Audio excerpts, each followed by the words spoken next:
Good morning, GeoDians. This is Mike Horton, project creator of the GeoDNet network, and today in the studio I have Chris Campbell, Director of Business Development for Rover Labs, and we are going to talk about mapping and specifically high-definition maps for autonomy and physical AI. Welcome, Chris. Welcome, Aaron. Thank you. Good to see you. I want to first kind of ask you a little bit about how did you get into HD mapping and mapping in general? So I've been in mapping a little over 30 years. I was going to school at San Jose State University, and one of my professors had mentioned that there was this startup called Navigation Technologies. And so I went over and talked to them and got a job there. So I've been doing that. The last 10 years I've been exclusively working on HD mapping. Very cool. So Navigation Technologies was just at the very beginning of this sort of digital mapping revolution. Yeah. And maybe you can kind of give a history of Navigation Technologies, how it became NavTech and here, and all the other different major kind of digital mapping efforts that have been around. Yeah, so Navigation Technologies was started in Sunnyvale with funding from Philips, the big European conglomerate. They put in over $500 million to create this map mostly for in-vehicle navigation. So there was another company called ETAC, who was a competitor. So there was two main companies, ETAC and Navigation Technologies. ETAC has later was bought by TomTom or TeleAtlas, and then TeleAtlas turned into TomTom. Right. So there's a lot of taking over of different companies from that. Yeah. And how does like OSM, OpenStreetMaps, fit into this whole picture of? So the one thing about map data, it's expensive. It's always been expensive. Even back in the navigation ETAC days, the map itself was really expensive. And so people started trying to look for cheaper alternatives, free alternatives. And OpenStreetMap was one of the alternatives that people used. The thing about OpenStreetMap is they had pretty good coverage in Europe, but the rest of the world was kind of lacking. And one thing about OpenStreetMap is they have very limited attributes, whereas ETAC and Navigation Technologies had over 250 attributes per link. So you could have speed limit, you have lane information, you have school zones. Gotcha. Anything you see on the road would be an attribute that you could plug into the map. Gotcha, gotcha. I guess you need all those things when you're doing routing and guidance in vehicles. Yeah, that was the one thing. Early on, a lot of the delivery companies would use the nav system, and they would only allow you to make right turns. Really? Which was interesting because the idea of taking a left or making a U-turn was kind of not really accepted in terms of delivery. Huh. So I assume that doesn't apply today. This was this was 30 years ago. 30 years, and this was because the digital maps, they didn't think they were reliable enough, so they figured, hey. That was part of it, and a part of it was efficiency for the driver. I see. Make right turns only. Yeah. Trick for the audience, only make right turns. Yeah. So NavTech now is no longer in existence, right? NavTech was bought, or it turned into HERE Technologies. Oh, so it's HERE now, okay. Yeah, and HERE was bought by BMW, Mercedes, and Audi. Gotcha.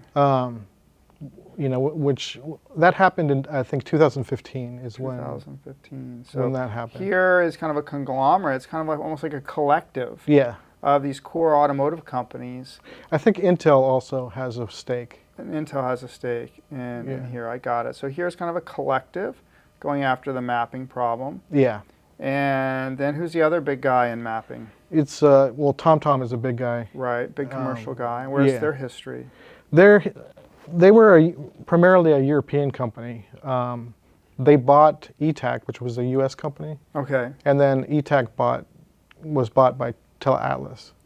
And then TeleAtlas was bought by TomTom. I see. So I think one of the reasons a lot of mergers occur in these maps is because if you have two databases, right, and each one has errors, those errors are probably in different places. So if I have two major databases and I intersect them, I end up with a really good database. Exactly. I think that is why there's been so much consolidation and mapping. And then I think that another factor is it's such a super expensive and difficult problem that's, even an individual automotive company as big as Mercedes-Benz can't tackle it. So they form there's a consortium of guys in automotive.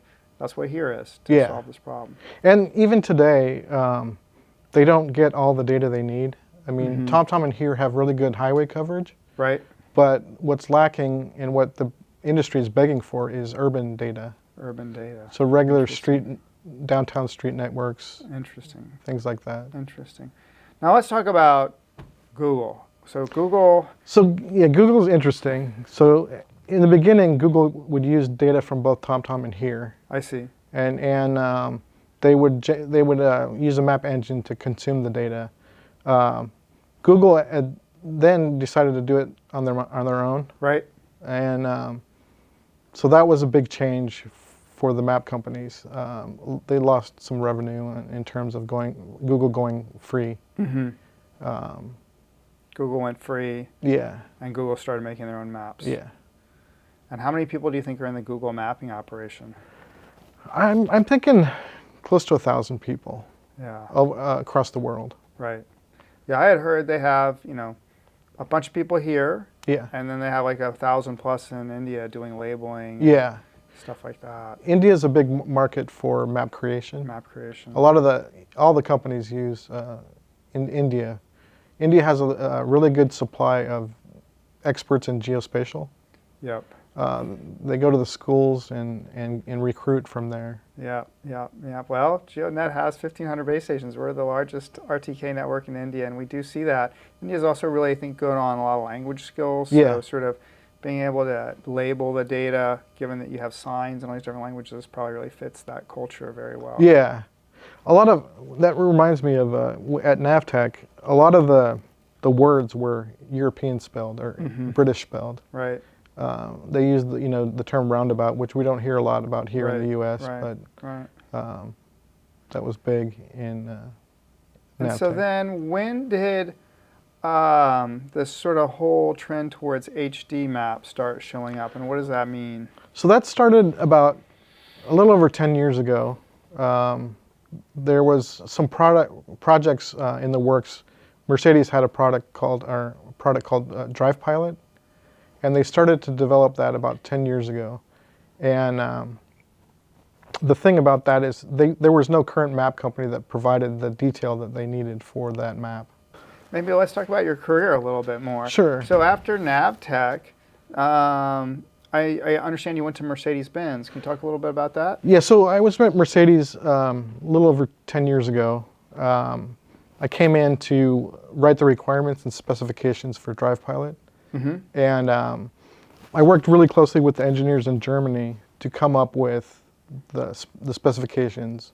The engineers really wanted 2 centimeter accurate. 2 centimeter. Yeah. They wanted a map that's accurate to 2 centimeters. Yeah, and they wanted for the whole world, or yes, for what? For the whole world. For the whole world. Small ask. Yeah. So they originally wanted 2 centimeters for path planning, route clearance, and localization. Wow. There was a lot of back and forth between Mercedes and the map companies about how detailed they wanted. Right. Originally, the map companies said they wanted 200 centimeters. I see. So Mercedes autonomous engineers, Drive Pilot, I assume is their autonomy product. Yeah, it's their highway pilot. Highway Pilot. They want 2 centimeters. Yeah. Map company says 200 centimeters. That's a pretty big difference. Yeah. So we ended up settling at 10. 10. Okay. So Mercedes got it. About the width of a lane line. About the width of a lane line. So the printed line on the lane. I see. Yeah. 10 centimeters. Yeah. Interesting. And so Mercedes requested this kind of data to be developed by the map industry. Yeah. And Mercedes being kind of a behemoth in the car industry, I'm sure has a lot of leverage to sort of drive what these map companies work on. Yeah. And that was around the time that Mercedes, BMW, and Audi bought here.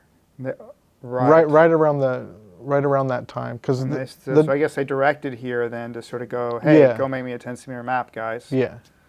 That's how it worked. I see. In fact, the day I started was the day they bought. Oh my goodness, Here. That's an interesting story. And so how did Here do in terms of this goal of making a 10 centimeter map?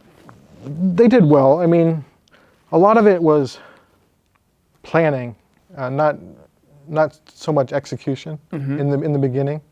Everybody knew it would take time to collect data. Right. And so there was a big a runway of, when this would happen. I think a lot of the car companies based their series production on like 5 to 7 years in advance. Right. So they were sort of this is what we're pushing for. There was no deadline that we need this map right away. It was gradual development of that. So in terms of the 10 centimeter grade map, does Here today have kind of complete coverage of the world? Can I go buy a 10 centimeter accurate map today? You can. Mostly the map companies mostly have 10 centimeter accuracy maps for highways. One area that, and a lot of that is for the different companies, like Mercedes Drive Pilot, GM Super Cruise, Ford Blue Cruise. Those are all highway level applications. And so there's a lot of coverage currently on highway. On highway. What's lacking is urban areas. Urban areas. Yeah, so Mercedes, they needed this, you guys settled in on a 10 centimeter specification. Yeah. And, in terms of what Here has today, I guess I'd like to get an understanding of, was that easy for them to get to this 10 centimeter accuracy? How much area were they able to get to? Or have they gotten the whole world now at 10 centimeters? Kind of what's the status of that? Most of the coverage is North America and Europe. North America and Europe, is it all the cities or? It's not every city. It's mostly between highway to highway. Highway to highway. Yeah. I see. So, and that's then used in systems like Super Cruise. Right. What other systems are out there? Blue Cruise Blue from Cruise. Ford. And then I guess the Drive Pilot. from and then Mercedes. BMW has their own. BMW has their own. And 10 centimeters, you think, is a pretty well established standard for the accuracy. Yeah. Yeah. So let's go back. Is it easy for them to get this 10 centimeter accurate data, or is that hard? It's hard. It's hard and it's expensive. A lot of early on, there was a map company that spent a lot of money collecting LiDAR data for thousands of miles. So they collected all this data, but they forgot to tie it to the Earth. Oh dear. So it was not useful. Right, because you can't share it if it's not tied to a coordinate system. I mean, it's good when you're using it but how do I share it to another vehicle, right? It has to be tied to a frame. They thought they were getting the jump on, getting this data collected, but it turns out that the tying to the Earth was not done. A lot of the collection nowadays is mostly LiDAR and camera.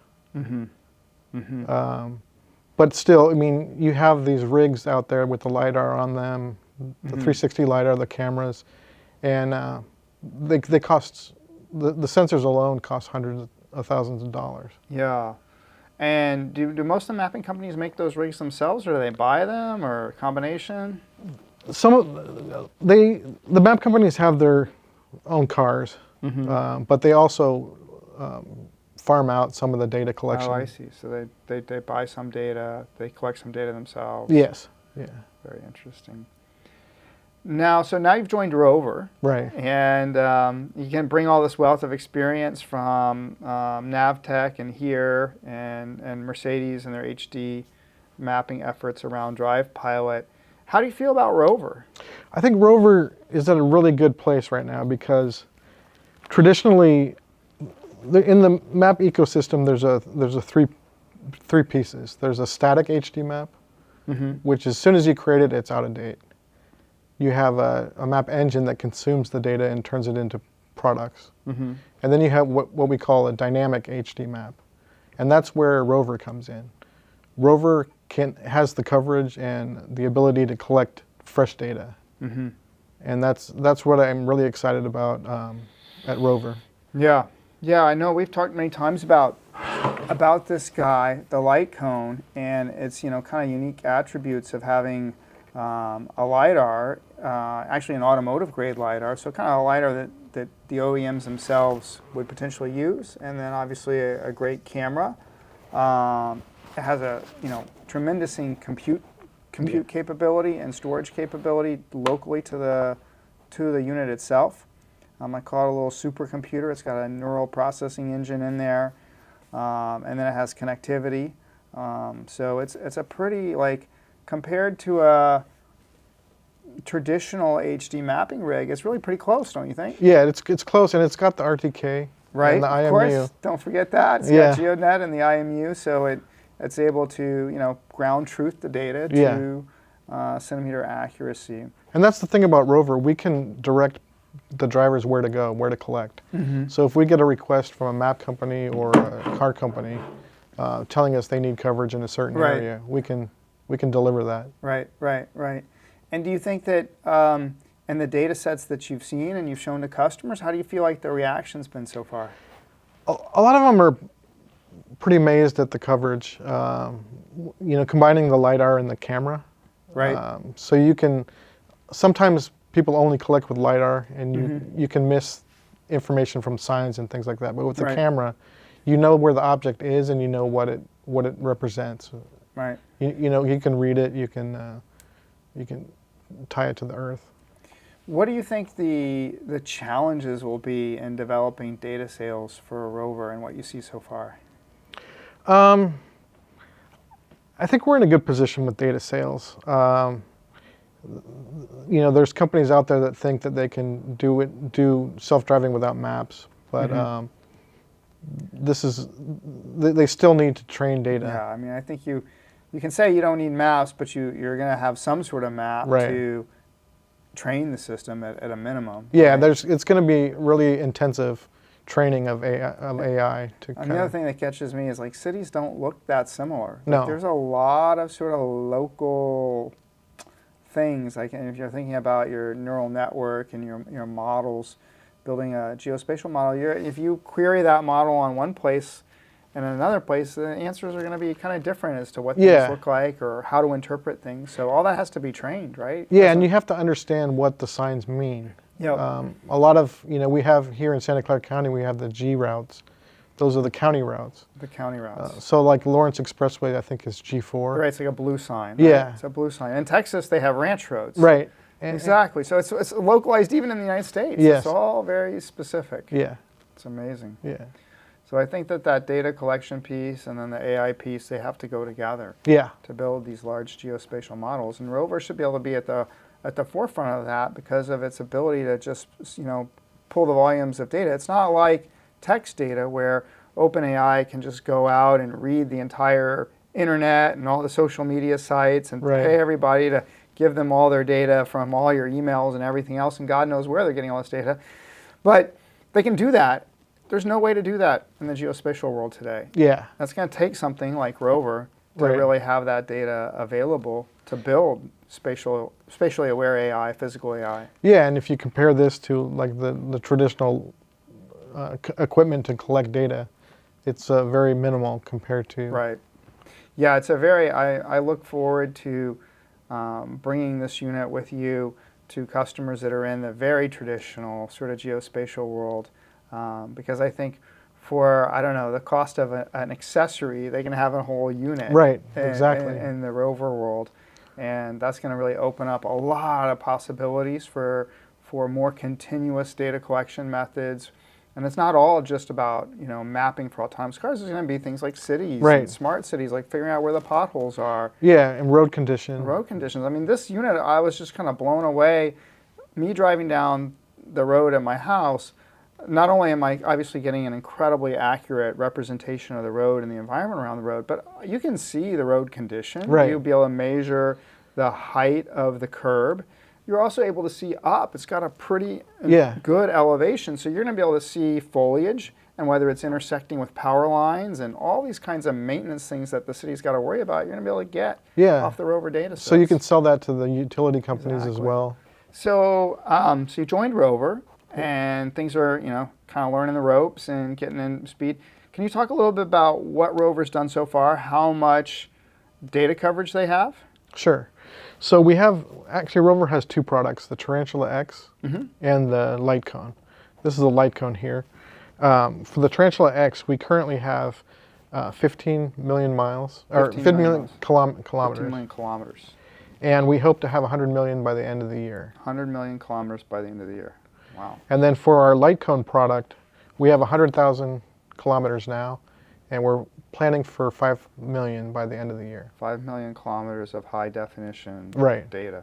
Yeah. When we were at Mercedes, just to give us some kind of ballpark, I know these things are changing and people's approach to HD mapping and driverless cars is changing some, so you know, it might not be relevant today, but what kind of was the ballpark price for HD map data?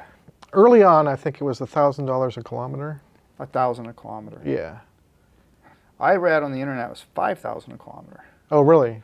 That's what I said. If you ask Google, it says 5,000 a kilometer. I asked another. Well, this was probably 10 years ago. Yeah, there's Well, been some inflation. And that's why the cost was, you know, you had to have these rigs that would collect the data. So I think there's going to be a world of possibilities, and really looking forward to GeoNet and Rover's collaboration and building out this marketplace for you know, 3D high resolution spatial data and derivative data products that we can build. So great, Chris. It's been great having you on. Thank you. And look forward to working together here. And for all of those in the community, in the DeepIn community, this is just another incredible example of what DeepIn can do to build real-world, high-utility data products from a decentralized physical infrastructure and network approach. And so with that, I wish you all happy mining, and don't forget to like and subscribe to our GeoDNet channel here. Thank you. GeoDNet. Mine the sky.